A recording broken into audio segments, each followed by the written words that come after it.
Assalamualaikum warahmatullahi wabarakatuh. Selamat pagi. Kembali lagi bersama podcast Disasi, diskusi asik literasi.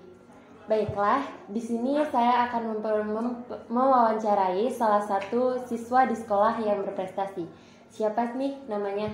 Baiklah, nama saya Christine Meraiko Tagalung. Dari kelas berapa? Dari kelas 8B. Saya dengar-dengar Christine, kamu ada prestasi di sekolah ya? Kalau boleh tahu, prestasi seperti apa nih? Baiklah, prestasi saya ada di juara kelas, kedua mengikuti ekstrakurikuler, ketiga mengikuti beberapa olimpiade, dan keempat yaitu mengikuti cerdas cermat.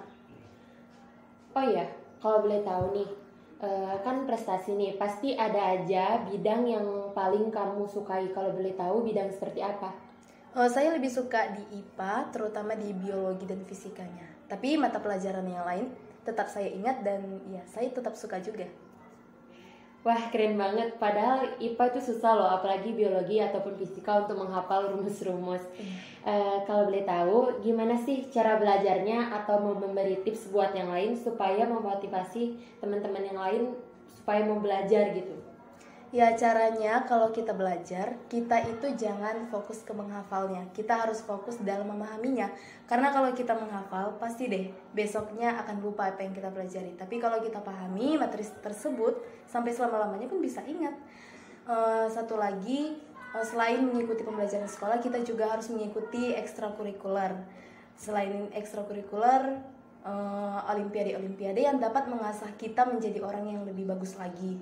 Dan juga olimpiade dan ekstrakurikuler ini dapat membuat atau membantu nilai kita lebih tinggi lagi. Selain itu juga kita harus fokus harus mempunyai etika yang lebih bagus lagi kepada siapapun, menghargai, menghormati orang lain, sopan pada siapapun, menolong orang yang sedang kesusahan.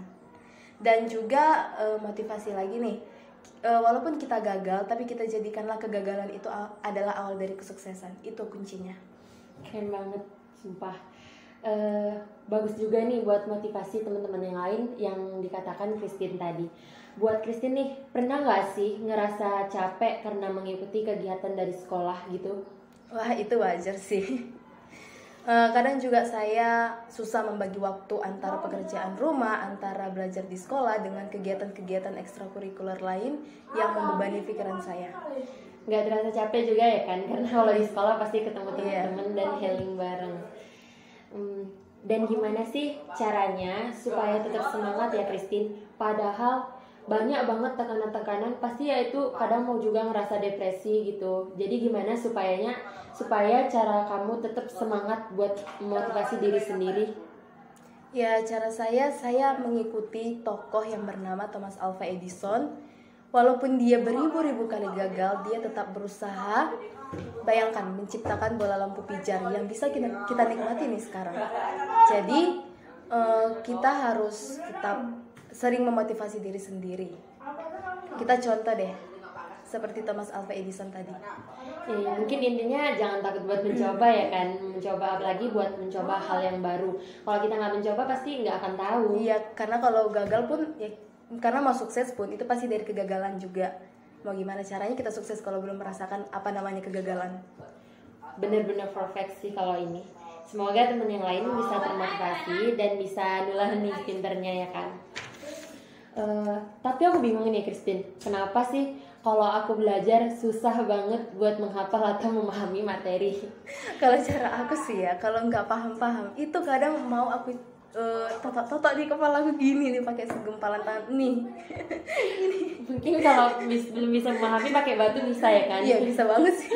Biar benjol kepalanya. Terima kasih, mungkin itu aja pertanyaan-pertanyaan yang diberikan. Terima kasih sekali lagi Christine telah memotivasi teman-teman yang lain. Ada tambahan? Iya, ada. Sedikit saya tambahin lagi. Saya memberikan motivasinya, tolong dipahami, tolong dilakukan, jangan cuma sekedar didengarkan dan masuk kanan keluar kiri, itu tidak baik. Dan tujuan kita juga harus mempunyai tujuan hidup. Kita hidup ini gimana sih gitu. Dan kita juga harus bisa membanggakan orang tua kita. Itu sih kuncinya. Bener-bener. Terima kasih sekali lagi, dan itu aja pertanyaan dari podcast kami. Makasih sekali lagi buat telah mengunjungi dan mau menjawab pertanyaan-pertanyaan. Sama-sama. Bye.